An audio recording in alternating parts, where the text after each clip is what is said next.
اور نماز پڑھا کرو اور زکات دیا کرو اور اللہ کے آگے جھکنے والوں کے ساتھ جھکا کرو۔ یہ کیا عقل کی بات ہے کہ تم لوگوں کو نیکی کرنے کو کہتے ہو اور اپنے تئیں فراموش کیے دیتے ہو، حالانکہ تم اللہ کی کتاب بھی پڑھتے ہو؟ کیا تم سمجھتے نہیں؟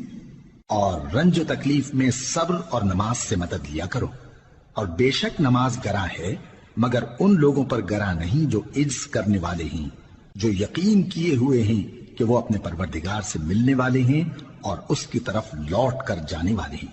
اے یعقوب کی اولاد، میرے وہ احسان یاد کرو جو میں نے تم پر کیے تھے، اور یہ کہ میں نے تم کو جہان کے لوگوں پر فضیلت بخشی تھی۔ اور اس دن سے ڈرو جب کوئی کسی کے کچھ بھی کام نہ آئے، اور نہ کسی کی سفارش منظور کی جائے، اور نہ کسی سے کسی طرح کا بدلہ قبول کیا جائے، اور نہ لوگ کسی اور طرح مدد حاصل کر سکیں۔ اور ہمارے ان احسانات کو یاد کرو جب ہم نے تم کو قوم